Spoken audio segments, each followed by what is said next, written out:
Hello, my beautiful darlings. Hope you're having a beautiful day today. In this opportunity, I thought that we could do something different. And I think that an audio talking about Antigone is the best way we can come together to study this situation. As you may know, here in the second myth, we're going to explore Hades' lesser known myths and things that include Hades. We have to talk about the plays, the Greek plays, the original ones. And I found that this is something super interesting that most people forget about because we tend to read more about the books and look for Hellenic history and try to get so much into the daily life by reading books that we forget that we actually have a resource that can help us to see this situation from another perspective. And the first thing we need to remember and to know is that Greek plays have a very specific goal. They are required or they want to serve religious, civic, and honoring functions, as well as educational for all the society in that time. Greek plays are a way to honor Dionysus at the beginning and are a way to teach the civilization, the population, about how they should behave in front of the gods, how they should behave in the daily life, in civic situations, and what a good Greek citizen should think and act like. Greek plays also work as an emotional purification or what is known as catharsis by looking at something and identifying, emphasizing, and being empathic with what other people are going through. And that also gives you peace of mind. That makes you cry, that makes you laugh, that makes you remember that you're also human and they are human and that you could live things like that. And that serves you as a way of purification.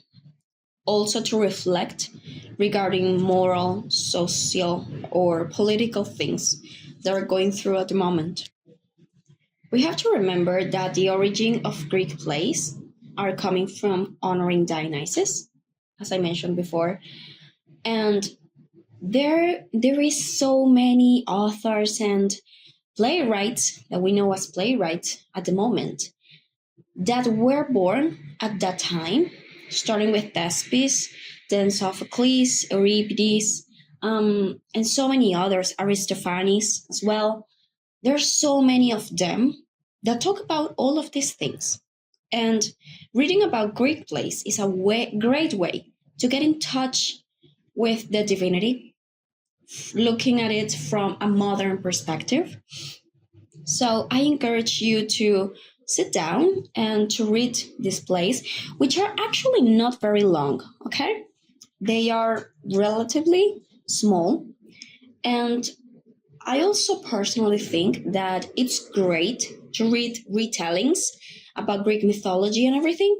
But the thing is that here we are not directly talking about Greek mythology.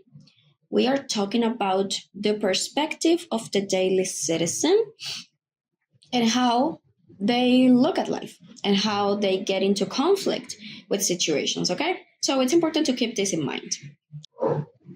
Now, let's go back to Antigone.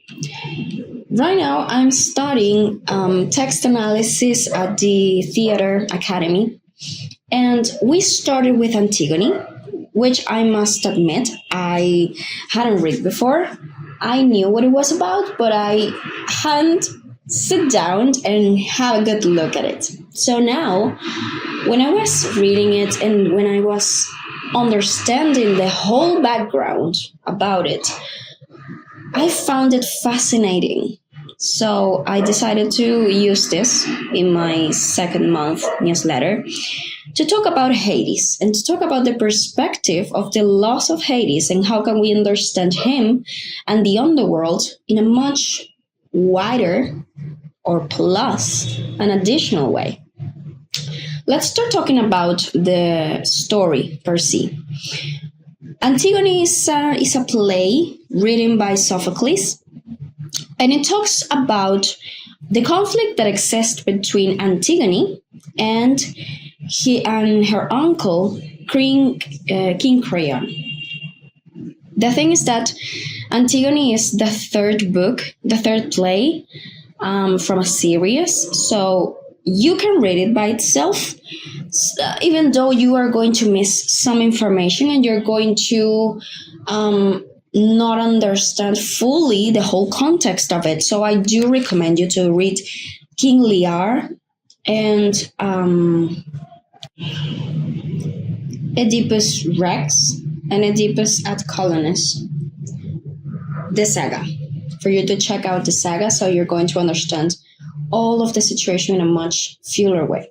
So the thing is that inside of the story, Antigone defies the loss of his uncle because he didn't want to commit to the funerary rites of her brother.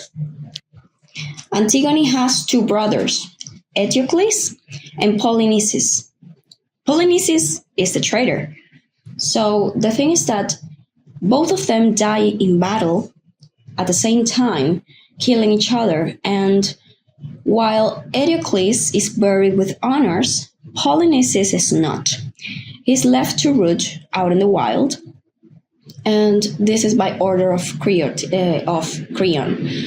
The thing is that the story starts with Antigone talking with Ismene, her sister, telling her that she's going to bury her brother Polynices because he deserves that treatment. He deserves to go to the underworld and not to linger in the nothing for eternity. And her sister repeatedly asks her and questions her about why does she want to defy the law of his uncle, and that she's going to really get into trouble if she's going to do that. And of course, she's not going to help because the king has ordered something and she's not up to disobey him. So the discussion ends by Antigone saying that she's going to do it anyway, with or without her. And here we start to see the first conflict that surrounds the story, which is the defiance of the divine law versus the human law. What's the limit between what Creon thinks it's right and what actually is right in the Greek society at that time? We have to remember that the funerary rites of Greece tell that people should be buried under very specific circumstances, and it's a 3-day process that covers many steps that we can talk about later. So by not following these steps, he's defying the law of Hades. Okay?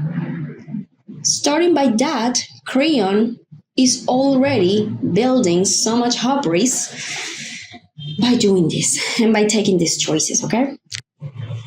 It is not right for humans to go against the law of the gods in the Greek society. So doing this by all means involves a lot of punishment and consequences for Creon, but he's not looking at it. He's not seeing the result of these decisions right away. So we also understand that the consequences come with time, and they come much more after you have taken the decisions and then you see what your actions have led you to, okay? Throughout the story, Antigone goes and buries her brother against all odds, and she gives him the offerings and she makes sure he goes to the underworld and he's able to pay Charon the 2 obols, okay? The thing is that she's discovered, to make the story short, she's discovered by a guard, and the guard takes her to Creon, to the king, And then they start to talk and to have a discussion about it, to fight basically, about how she is defying his law and being actively disobedient to his command. And Antigone basically doesn't give a fuck about it. So she also tells him, if you're going to kill me, you better do it now, because I'm not going to take back my words, and I'm not going to undo what I've done to my brother, because he's my brother, so you better kill me, you know? She shows a very strong feminine woman, which wasn't shown before in Greek plays at that time. So Antigone represents the first element of feminine power in the society. After that, actually, Antigone helps the women in the society to be taken more seriously and with a different perspective at the moment. She was the helper for that situation to unfold. Now, Creon, the king, under these circumstances, orders her to die. He condemns her to being not sacrificed, but left to survive inside of a cave outside of the city. And this happens because the city has already been covered with so much miasma by leaving pollinices out in the wild for the birds to spread his flesh all around, that he actually doesn't want more miasma to contaminate the city. So he already knows that what he's doing is wrong, and he's told by many people that what he's doing is wrong, and he should actually just bury him with the process and everything, but he still chooses not to. So he thinks, okay, I will not cover more blood. I will not put more blood in my hands by killing her. So I'm going to lock her away in a cave. And I'm going to give her water and food, so she dies by natural causes, by the bite of a snake, or maybe by not eating because she gets depressed. So it's actually not going to be my fault, you know? It's not going to fall under my shoulders, over my shoulders. That's what I'm going to do. That's what King Creon decrees. Ismene, her sister, tries to interrupt the situation and tries to go with her sister because she gets guilty by not defending her sister and not helping her. But actually, Ismene is just discarded, and we actually don't know what happened to her in the story. Antigone is taken to the cave, and she's sealed inside of it. She has a lover, a boyfriend, let's call him a fiancé, which at that time is actually the son of the king, of King Creon, of King Creon. So Himon, his son, he tries to reason with his father, but he doesn't accomplish anything, actually. And what he gains is that Creon thinks that he's going to betray him. Because Creon tells him, if you kill her, if you punish her, you are going to see more death into your life, into your family, something like that. So Creon thinks that he's guilt-tripping, he's threatening Creon's rulership, thinking that his son is going to kill him. But actually, what Creon's son is saying, that he's going to die as well. He's going to lose his only son, heir to the king, heir to the throne, because he's going to condemn her girlfriend. After he sends Antigone to the cave, Creon receives a visit, someone who maybe you already know just by listening to the epic musical, Tiresias, the blind prophet. He is an oracle that warns King Creon about the consequences of his actions and how he shouldn't seal Antigone, and he actually should bury Polynices with the right funerary rites he deserves as a human. Otherwise, he will face great consequences instead of tips. Okay, this story is developed in tips. Okay, now the thing is that after all of these warnings and situations, the king actually thinks that it's a good idea to follow his advice. So he orders people to bury his guards to bury Polynices first, and they follow the funerary rites and everything. And after that, they go to the cave to free Antigone, thinking that she's going to be alive still. Because actually, in the story, this all happened in one day, from the morning to the evening. So when they arrive to the cave, they find Antigone dead inside of the cave, hanged from the with her belt, and beside her they find his lover, his son, the son of the king, died by killing himself with the sword. He has lost his niece and his son at the same time. He understands that this is super problematic and that he's going to have so many consequences from all of his decisions, and he's just starting to realize all of this. The thing is that there's a guard that sees all that is happening and comes back to the castle, and he tells the queen about what has happened. And the queen, understanding and discovering that her only son has died from love because Antigone is dead, his wife decides to also kill herself.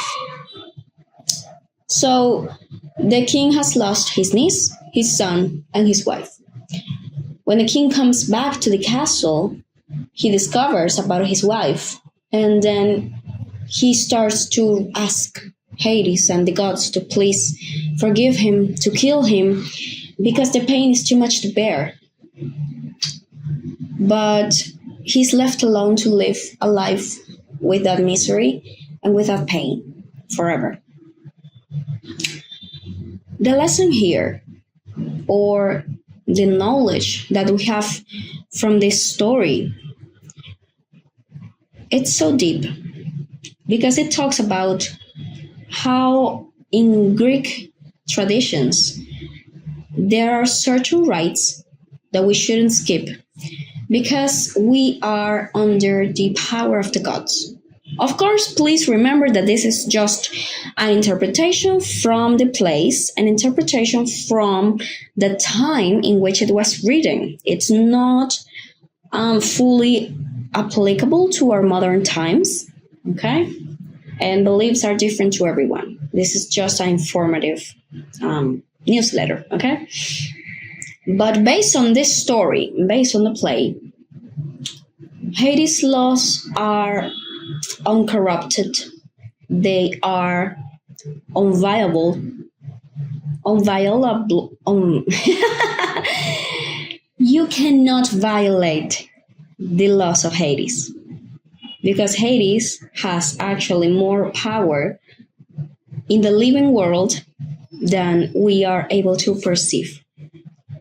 There's a concept that most people have that says that Hades has power only in the realm of the dead, in the underworld, and that's actually not true.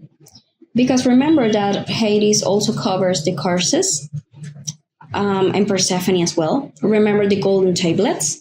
So they also rule over curses in people, and people actively used those tablets to curse other people with the power of the dead. So Hades has so much power in the living world as well. And this is something we have as a perspective opener because we tend to forget this so much. Okay, we only believe that Hades. We have to do with Hades when we talk about death magic, or when we talk about even the future, because remember that the fates belong in the underworld, and that he only has to do things with the funeral rites. Hades is involved so much deep inside into the culture of the Greek society that it can create a rebellion of loss and power and faith. From Antigone, we learn that we have to follow our own beliefs, and we have to be convinced about what we believe in, and actually be open to die for it. And this is something that we are also exploring inside of a semester's play.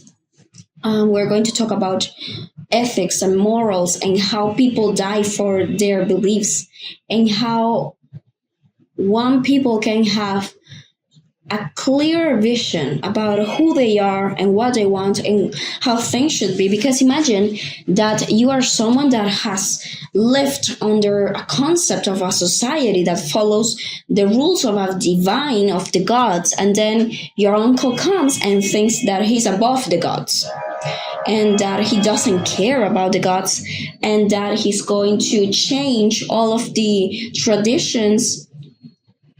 Okay, that's a very a very difficult situation to be in.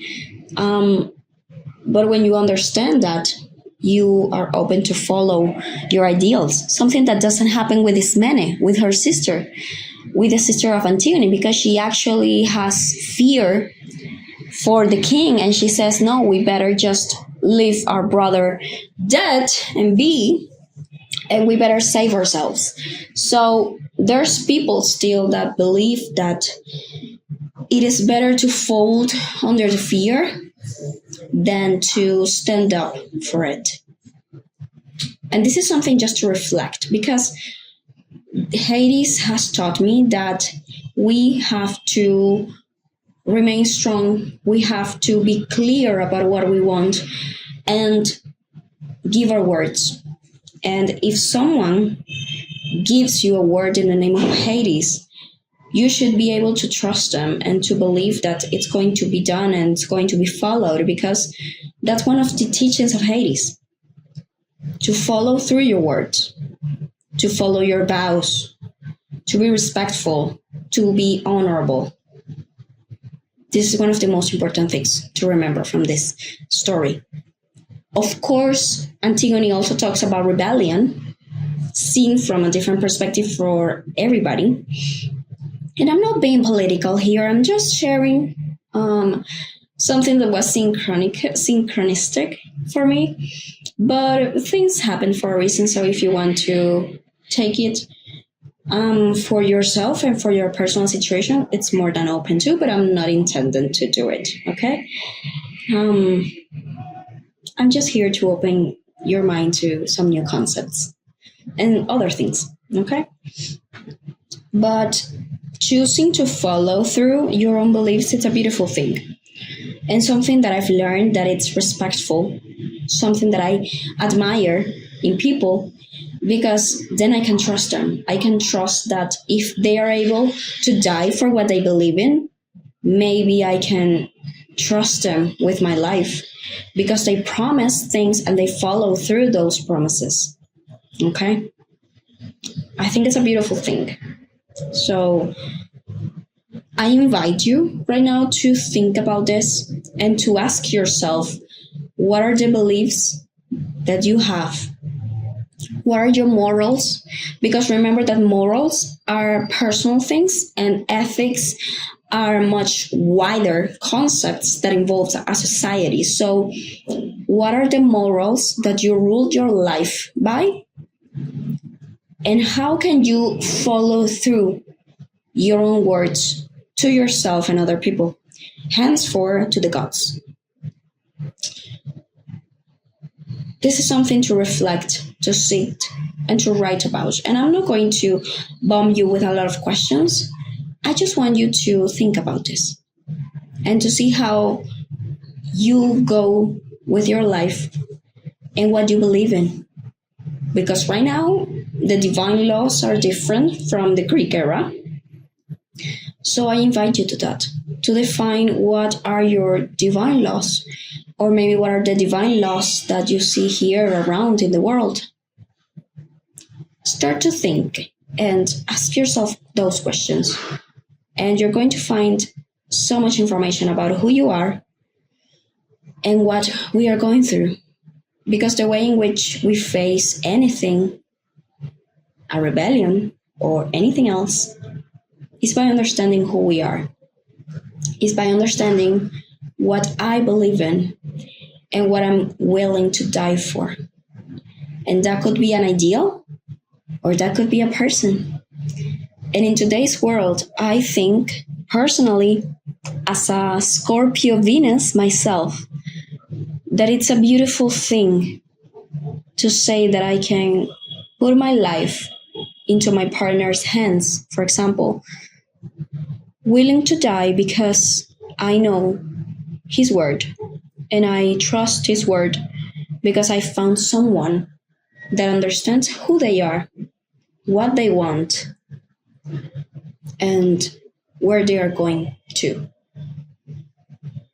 I found it beautiful. I find it beautiful to say that I can die for what I believe in because I am so secure in the knowing of the definition of what I love and what I follow that I'm okay with dying with it.